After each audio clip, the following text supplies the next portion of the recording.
नमस्कार, जय हिंद, जय माँ भारती। सॉरी कि आज वीडियो थोड़ा लेट है, मैं कुछ काम में फंसा हुआ था। तो हमने अपना अफ्रीका सीरीज़ कंटिन्यू किया था और ये अफ्रीका के वीडियो का हमारा सेकंड पार्ट है पॉलिटिकल डिवीज़न का। इसके पहले हमने ऑलरेडी 4 कंट्रीज़ पढ़ चुकी हैं, पहले हम उसकी रिवीजन करेंगे और after that we will proceed with the next 4 country, जिसमें मैं आपको इजिप्ट बताऊँगा, सुएज़ कैनाल के बारे में बताऊँगा। उसके बाद इजिप्ट और सूडान के बीच में जो बीर तवील एरिया है जिसको लेकर डिस्प्यूट है, जिस पार्ट ऑफ लैंड को वर्ल्ड में कोई क्लेम नहीं करता है। अप्रॉक्स वो लंदन के साइज़ का एरिया है, बट ना तो इजिप्ट उसे क्लेम करती है और ना ही सूडान उसे क्लेम करती है। और इनफैक्ट दोनों में इस तरह का है कि अगर किसी पॉलिटिकल कन्वर्सेशन के दौरान अगर ये बात आ जाती है कि बीर तवील बिलोंग्स टू सूडान या बीर तवील बिलोंग्स टू इजिप्ट, तो दोनों एक दूसरे को डिप्लोमेटिक थ्रेट्स देने लगते हैं। So this is the summary of the class today. और अगर इसके बाद टाइम बचता है तो I also go with the next 4 countries जो हॉर्न ऑफ अफ्रीका में आती हैं, जिसको हम सीड कंट्रीज़ भी कहते हैं। And I also tell you about operation Rahat if the time permits. और ऑपरेशन राहत के बाद होगा तो मैं इंडियन गवर्नमेंट के द्वारा जितने भी ऑपरेशंस आज तक चलाए गए हैं, rescue operations to evacuate Indians from the war zone, मैं उसको भी आज डील करूँगा। जितने भी ऑपरेशन, जैसे ऑपरेशन गंगा हो गया या ऑपरेशन राहत हो गया या ऑपरेशन दोस्त हो गया या ऑपरेशन वंदे भारत हो गया, तो ये जितने भी ऑपरेशन है मैं उसे भी आज डील करूँगा। तो कंटिन्यू करते हैं हमारा second class on Africa. Right, ये भी देख रहा है कि आपने रिवीजन किया है कि नहीं। चलो एक बार फिर से मैं रिवाइज़ करा देता हूँ।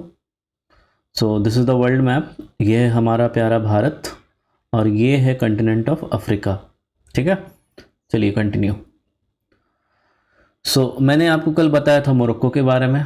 ठीक है, मोरक्को में के लिए कुछ चीज़ें इंपॉर्टेंट थी, जैसे आपको मोरक्को का कैपिटल याद होना चाहिए, जिसे हम रबात कहते हैं। उसके अलावा आपको ये याद होना चाहिए कि सितंबर के मंथ में मोरक्को में एक बहुत बड़ा अर्थक्वेक आया था जिसने लगभग अप्रॉक्स 2000 लोगों की जान ली थी। उसके बाद आपको मराकेश के बारे में पता होना चाहिए, जिसे रेड सिटी भी कहा जाता है and it is famous for red clay buildings. उसके बाद आपको कासाब्लांका के बारे में पता होना चाहिए, क्योंकि कासाब्लांका आपको एक बहुत इम्पॉर्टेंट केमिकल इंडस्ट्रियल एरिया है और उसके अपार्ट ये एक पोर्ट टाउन है। और इसके अलावा मैंने आपको तांजेर के बारे में बताया था, तांजेर आपको यहाँ पे पड़ता है। तांजेर का ये स्पेशलिटी है कि तांजेर गल्फ़ स्ट्रेट ऑफ जिब्राल्टर के बहुत क्लोज़ है और यहाँ से यूरोप का डिस्टेंस सिर्फ 13 किलोमीटर्स का एक पैसेज है, जो कि जिब्राल्टर आपका इधर से अटलांटिक ओशन और इधर से मेडिटेरेनियन सी को सेपरेट करता है। ये आपको ध्यान में होना चाहिए। ठीक है, मोरक्को के बाद मैंने आपको बताया था अल्जीरिया। अल्जीरिया का कैपिटल है अल्जेरिस और यहाँ पे वाइन ग्रेड ग्रेप्स उगते हैं, क्योंकि यहाँ पे मेडिटेरेनियन टाइप ऑफ क्लाइमेट है, तो वाइन के लिए ये जगह बहुत फेमस है। ग्रेप्स उगते हैं वाइन के लिए। ठीक है, वाइन सुन के तो दिमाग शुरू हो गया होगा कुछ और। ठीक है, ये छोटा सा टी जैसा दिखने वाला देश है ट्यूनीशिया, इसका कैपिटल है ट्यूनिस। ये यूपीएससी के पर्सपेक्टिव से अभी उतना इंपॉर्टेंट नहीं है, क्योंकि लास्ट 2 ईयर्स में ऐसे कुछ करंट अफेयर्स नहीं है जो इसमें आए हैं। उसके बाद है लीबिया, इसके एक फेमस डिक्टेटर थे मोहम्मद गद्दाफ़ी। लीबिया के बारे में जो फेमस है वो आपको याद रखना चाहिए, Tripoli. Tripoli is the capital of Libya. और यहाँ पे एक शहर है अल अजीज़िया, AZIYAH। ये हॉटेस्ट प्लेस है, one of the hottest place on earth है। और दूसरा आपको बेंगाजी एक पोर्ट सिटी है इनका, जो आपको याद रखना चाहिए। और इस जगह पे आपको गल्फ़ ऑफ सिड्रा याद रखना चाहिए। यूपीएससी आपको इस पर क्वेश्चन पूछ सकती है।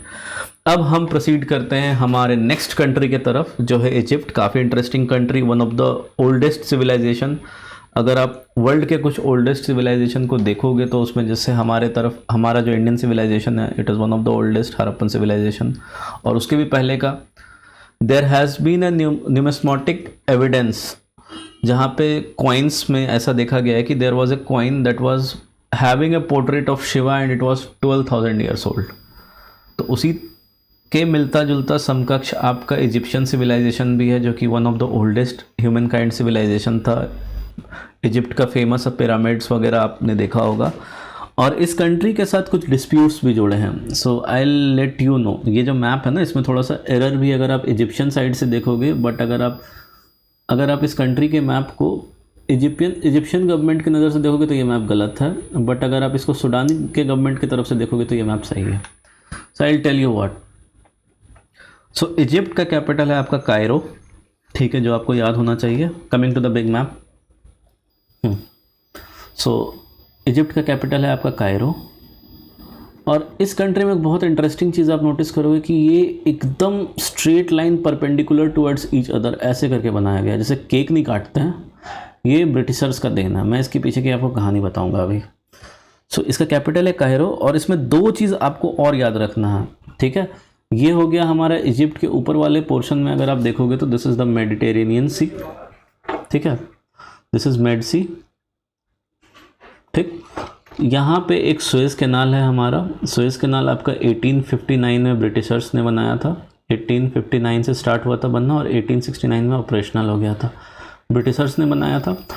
और इजिप्ट के डिवीज़न के पीछे भी इस सुएज कैनाल की कहानी है, जो मैं अभी बताता हूँ आपको। दो पोर्ट बस आप और याद रख लो इसमें, एक है आपका पोर्ट सईद, पोर्ट सईद, ठीक है, और दूसरा है आपका अलेक्जेंड्रिया पोर्ट, ठीक है, अलेक्जेंड्रिया पोर्ट,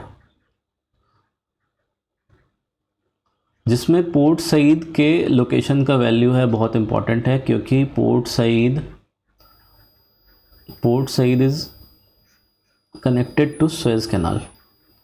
सुएज कैनाल, ये वही सुएज कैनाल है जिसमें चीन की एक जहाज़, जिसे मैं एवरग्रैंड के नाम से आप जानते हो, वो यहाँ पे फंसा था, ठीक है, जिसके कारण ग्लोबल ओशन ट्रैफिक में बहुत बड़ा जाम लग गया था इसी जगह पे। दिस इज़ सुएज कैनाल, ये जो आप देख रहे हो ना, दिस इज़ सुएज कैनाल, ये वाला पार्ट। सो सुएज कैनाल की कहानी आप पहले समझो। तो सुएज कैनाल का ये स्टोरी है कि जब ब्रिटिशर्स इंडिया में आए ना, तो उनके पास सबसे बड़ा इशू था कि यूरोपियन को इंडिया आने के लिए they had to come from this part. यहाँ से ये आते थे और इधर से घूम फिर के प्रॉपर साउथ अफ्रीका में चिल मार के वैकेशन बना के यहाँ से यहाँ जाते थे, ठीक है। अगर आप वास्को डी गामा की जर्नी भी देखोगे तो ही केम टू साउथ अफ्रीका, और क्योंकि उसे एक होप था, तो यहाँ पे साउथ अफ्रीका में जो पोर्ट है, सिटी है, जो केप ऑफ गुड होप के नाम से जाना जाता है, ये इसी कारण रखा गया। और यहाँ पे उसे एक इंडियन मर्चेंट अब्दुल मजीद नाम का मिला था, जो उसे लेके इंडिया में आया। And when he saw the boat of Indian merchants he was mesmerised, because वो पोर्चुगल से अपना जो बोट लेके निकला था, it was one of the largest boat of Europe at that time. और जब उन्होंने इंडियन मर्चेंट्स का बोट देखा ना, तो उसके बोट के सामने they were massive. He had the smallest boat in that contingent, Vasco da Gama. So Indian technology, Indian marine technology उस समय से इतना एडवांस थी, इतना आगे थी। ये आपको, अगर आप आप मॉडर्न हिस्ट्री पढ़ोगे ना, तो आपको ये समझ में आएगा। जो एडवेंट ऑफ यूरोपियन वाला पार्ट होता है, उसमें ये चीज़ें आपको ज़्यादा क्लियर होगी। So coming to the next part, तो ये सुएज कैनाल इसीलिए इन्होंने बनाया था।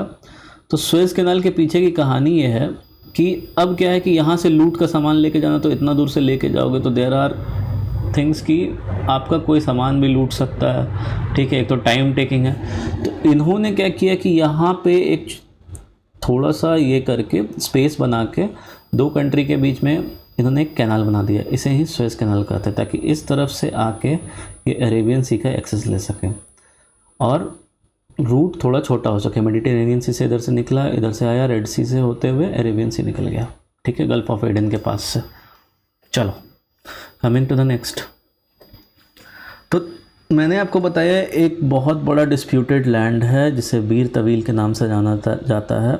This is the one. तो बीर तवील एक्चुअली, अगर आप इजिप्शियन हिस्ट्री को देखोगे मॉडर्न वर्ल्ड में, तो बीर तवील एक ऐसा एरिया है जहाँ पे कोई दो कंट्री, जैसे मान लो आप देखोगे कि कंट्रीज़ लड़ पड़ती हैं एक दूसरे के ज़मीन के लिए, ज़मीन के टुकड़े के लिए। चाइना को देख लो, तिब्बत के साथ क्या किया है। कश्मीर को देख लो, अभी कश्मीर एक बहुत बड़ा इशू है, जो हमारे हिस्से का कश्मीर पाकिस्तान ने कब्ज़ा रखा है, जिसे वो आज़ाद कश्मीर कहता है और हम Pakistan occupied Kashmir. Actually it's Pakistani illegally occupied Kashmir, ठीक है। तो यहाँ पे क्या हुआ कि actually Egypt was ruled by Ottoman empires. अगर आप ऑटोमन की हिस्ट्री पढ़ोगे, आप हिस्ट्री में जाओगे थोड़ा, तो इजिप्ट को ऑटोमन एम्पायर रूल कर रहे थे। बट ऑटोमन का रूल के बाद भी इन्हें ऑटोनॉमी दी गई थी। तो इजिप्शियन ने क्या किया कि इजिप्शियन अपने दम पे लड़के सूडान को कैप्चर कर लिया, ठीक है, and they captured Sudan, this country. ये सूडान और ये रहा आपका साउथ सूडान, ये दोनों कंट्री को इन्होंने कैप्चर कर लिया। तो जब ब्रिटिशर्स ने देखा कि अब इसको कैप्चर हो गया है, सूडान, ऑटोमन इस पे रूल कर रहे थे, प्रॉपर चल रही थी चीज़ें। ब्रिटिशर्स ने देखा जब सुएज़ कैनाल बना, तो सुएज़ कैनाल, क्योंकि ये सामान लूट के जाना था, तो Suez canal was the shortest route, तो Britishers always wanted to had control over the Suez canal. और सुएज़ कैनाल पे कंट्रोल करने के कारण ब्रिटिशर्स ने क्या किया कि they fought the Ottoman empire, जिसे हम एंग्लो इजिप्शियन वॉर भी कहते हैं, and it was one of the deadliest battle of the modern world. तो वहाँ पे बहुत सारे सोल्जर्स की जान गई और उन्होंने वापस ये एरिया कब्जा लिया, ये पूरा का पूरा area. This entire portion was captured by British. ठीक है, ब्रिटिश के इस एरिया को कैप्चर करने के बाद इशू ये बनता है कि इस एरिया में रहने वाले लोग जो थे, इजिप्ट का जो ये मैप आप देख रहे हो, इसी को मैंने जूम कर लिया है, ये एरिया था जहाँ पे इजिप्शियन रहते थे, और इस एरिया में कुछ ट्राइब्स रहते थे जो कि सूडानीज थे। ठीक है, जब इजिप्ट को इंडिपेंडेंस दिया गया, when Egypt got independence in 1952, और सूडान को आपको 1956 में जब इंडिपेंडेंस दिया गया, तो बात हुआ कि दोनों कंट्री को डिवाइड किया जाएगा, जो ये अक्सर करते आए हैं। आज अगर आप देखोगे तो वर्ल्ड में जितने भी मेजर कॉन्फ्लिक्ट्स हैं, 80% are the result of Britishers. अगर आप इजराइल फिलिस्तीन का कॉन्फ्लिक्ट देख लो, it is the result of Britishers. अगर आप सूडान और इजिप्ट के बीच का कॉन्फ्लिक्ट देख लो, इट इज़ द रिजल्ट। और हमारे पास में तो देखे ही गए हैं एक बगल में। ठीक है, तो ये वाला जो एरिया है, ब्रिटिशर्स ने क्या किया कि इस एरिया को एक मैप बना के डिवाइड किया। ठीक है, they made this land this single line.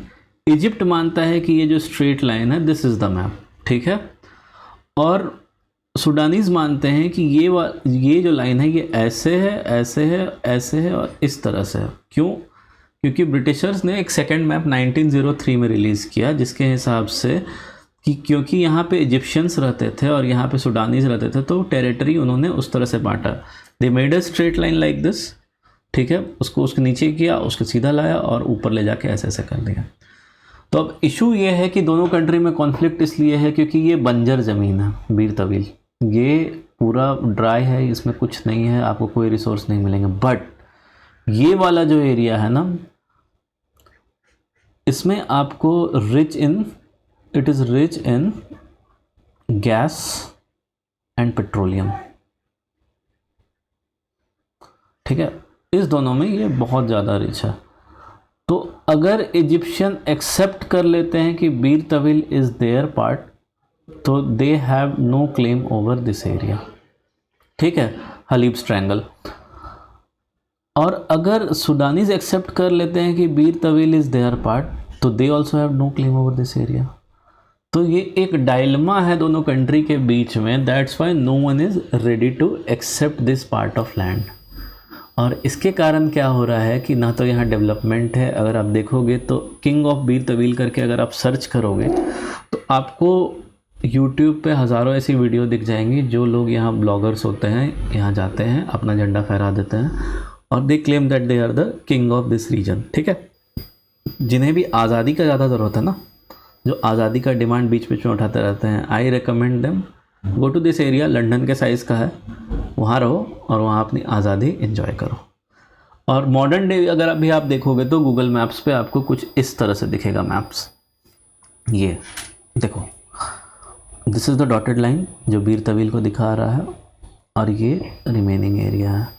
तो बहुत दिनों तक अब जाके दोनों कंट्री के बीच में थोड़ा रिश्ते थोड़े ठीक हुए हैं। तो यहाँ पे नेचुरल गैस और पेट्रोलियम प्रोडक्ट्स का एक्सट्रैक्शन शुरू हुआ है। नहीं तो बहुत दिन तक ये एरिया ऐसे ही रह गया था ड्यू टू द डिस्प्यूट। ना तो इस एरिया का डेवलपमेंट हो रहा था और बीर तवील आज भी वैसे का वैसा ही है।